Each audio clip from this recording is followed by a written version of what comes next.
Tunafahamu ya kwamba Mkristo yoyote ambaye anamtumikia Mungu na anahitaji kuifanya kazi ya Mungu katika roho na kweli, anapaswa kuzingatia maombi. Na maombi ndio chakula cha Mkristo cha kwenye kumfanya astawi katika wokovu alionao. Lakini Mkristo ambaye amekosa maombi, huyo ni Mkristo ambaye amekwisha kufa kiroho. Ndio hao walioandikiwa ya kwamba waonekana ya kuwa wako hai katika mwili, lakini kumbe tayari wameisha kufa. Kwa hiyo Ukristo unaenda na maombi, na tusifanye mzaa katika maombi, kwa sababu watu wengi nyakati hizi za sasa wamekuwa wakiyadharau sana maombi.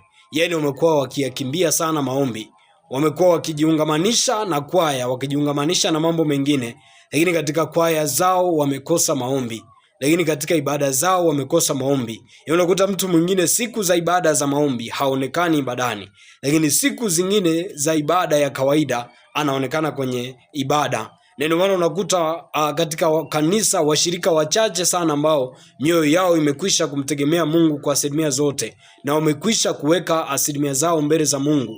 Lakini watu wengi sana wamekwisha kupotoka kwa sababu wamekosa maombi ndani yao. Hawana maombi, yani hawana roho wa Mungu ambaye anawasukuma wafanye maombi kila itwapo leo. Lakini watu wengi pia wamekuwa wakifanya mzaa kwenye maombi. Unakuta siku za maombi wao anaweza akafika kwenye maombi, lakini asiwe na ile mudi ya maombi. Yani hazingatii ya kwamba nimefika kwenye maombi, anafanya yani mambo kama ya mzao. Unaweza kukuta yupo kwenye maombi ameshikilia simu yake, anaendelea kubonyeza simu, na siku ni ibada ya maombi. Au unakuta ni wakati wa maombi yuko busy anafanya mambo yake, hazingatia kwamba ni wakati ambao ninapaswa kufanya maombi. Lakini baada ya ibada za kila siku au ibada za Jumapili, ibada za Jumatano na ibada za siku ambazo ni kulingana na ibada za sehemu husika, watu wamekuwa wakihudhuria katika ibada tu na ndipo wanapofanya maombi, lakini wanapokuwa majumbani hawafanyi maombi. Kwa hiyo wamekuwa wakifanya mzaa kwenye maombi, na ndio maana mabaya mengi yanatokea juu yao na maovu mengi yanatokea juu yao, na ibilisi anaweza kuteka maisha yao kwa sababu tu wamekwisha kuyakataa maombi, wamekwisha kufanya mizaa katika maombi. Ikiwa katika Biblia kuna baadhi ya sehemu ambazo zinatuhamasisha ya kwamba tukazane katika maombi, ya kwamba hatutapata chochote pasina maombi, lakini watu wametia mzaa katika sehemu hiyo na wamekwisha kupotoka na kuingiza vitu vya ibilisi katika makanisa kwa sababu maombi hawana. Kwa hiyo wamekuwa wana uvuguvugu katika wokovu walionao, ambao inasababisha badala ya kuwa chanzo cha kumkuza Mungu katika kanisa, cha kukuza Roho Mtakatifu katika kanisa, cha kukuza imani katika kanisa, na wamekuwa chanzo cha kupotosha kanisa na cha kuingiza maovu katika kanisa, na tabia za uovu na ubatili zinaingia katika kanisa kwa sababu watu wako na mizaa katika kanisa na katika maombi. Na tutaenda kusoma katika Timotheo wa kwanza sura ile ya 2, tutaanzia mstari ule wa kwanza, ambapo Biblia inasema, basi kabla ya mambo yote nataka dua na sala na maombezi na shukrani zifanyike kwa ajili ya watu wote.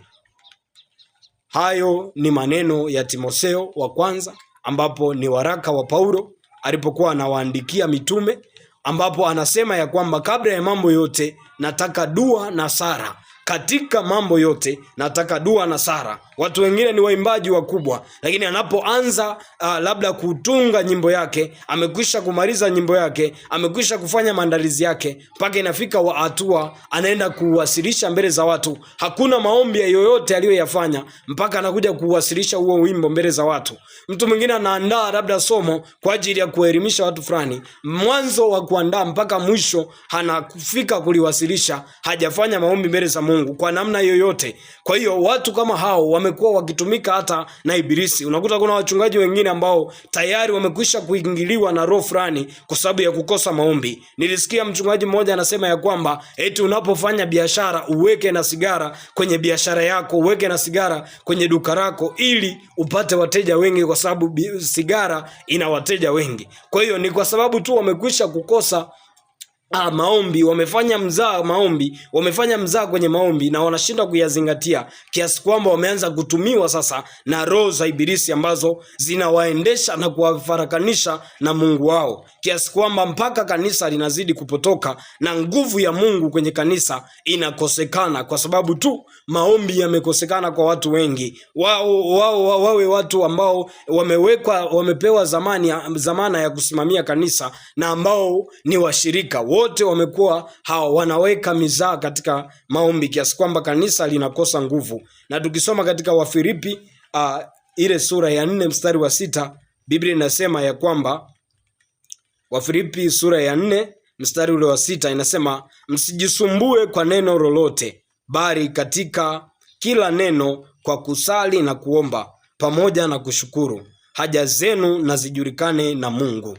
Kwa hiyo haja zetu tunazijulisha mbele za Mungu kwa kuomba. Mwenyezi Mungu, nisaidie, ninaenda kufanya jambo fulani kwa ajili ya kazi yako au kwa ajili ya utafutaji wangu. Ninaomba neema yako initangulie. Na ndipo tunaepukana na baadhi za roho ambazo zinaweza zikawa zinatufuatilia kwenye maisha yetu. Na ndio maana katika Wafilipi 4:6 Biblia inasema, msijisumbue kwa neno lolote, bali katika kila neno kwa kusali na kuomba. Watu wengine wamekuwa wakijisumbua kwa kujiweka sawa, kwa kujilemba, kwa kufanyeje, kwa kutumia gharama kubwa ili mionekano yao ikafanyike kuwa mizuri mbele za watu, lakini wasijiweke tayari katika kila neno katika kuomba. Wamekataa kuomba, wamekuwa na uvivu katika kuomba, wamewekeza mzaa katika kuomba. Wasitazame ya kwamba kuomba ndio kila kitu katika Ukristo, bali wametazamia ya kwamba wanapaswa kufanya maandalizi yao binafsi ya kimwili ambayo ndio yatakao wafanye performance nzuri katika uimbaji. Na ndio maana unaweza kukuta nyimbo za sasa,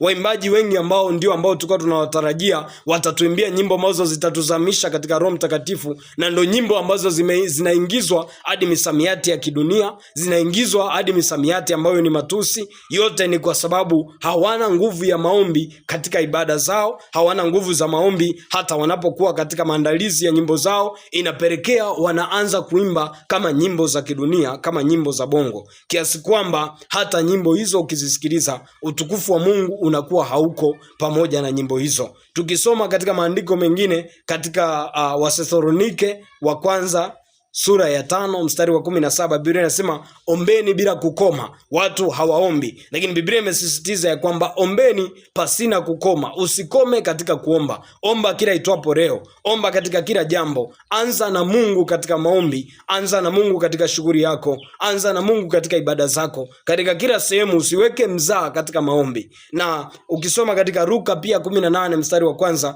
Biblia inasema Bwana akawaambia, imewapasa kuomba siku zote kwa wakati wote. Imewapasa kuomba siku zote na kwa wakati wote. Kwa hiyo sisi kama Wakristo, neema ambayo tumepewa ya ukombozi wa Kristo, tunapaswa kutumia maombi kama silaha yetu. Tunapaswa kutumia maombi kama chakula chetu, ili wokovu uthibitike katika nguvu ya Mungu, lakini si kwa kujifanya kwa jinsi ya mwili. Kwa sababu mahali fulani Biblia inasema, je, kujitabisha kwenu kunaweza kufanya mkono wenu uongezeke na kuwa mrefu? Ukitazama unakuta haiwezekani, bali kwa kumuomba Mungu yote yanawezekana. Na mahali pengine tunasoma ya kwamba Yesu alipokuwa na mitume wake katika mlima fulani, akawaambia, ombeni ili msije mkaingia majaribuni. Yote ni kwa sababu kwa kila neno tunaweza kwa kuomba. Kwa kila jambo tunaweza kwa kuomba. Lakini tukienenda kwa jinsi ya mwili tu na kwa jinsi ya kujinufaisha na wanadamu watutazame kwa namna gani, wanadamu watuone kwa jinsi gani, tumevaaje, imekaaje, labda tumefanyeje, yani tumechezaje sehemu za watu, tumejionyeshaje, tumewekaje utukufu wa kibinadamu, hayo hayatatufikisha mahali popote. Bali tukikazania katika maombi, tusipoweka mzaa katika maombi, na ndipo tutaweza kuthibitika na watu watamjua Mungu na wataona nguvu ya Mungu katika vile vitu tunavyovifanya. Mungu akusaidie sana, usiweke mzaa katika maombi.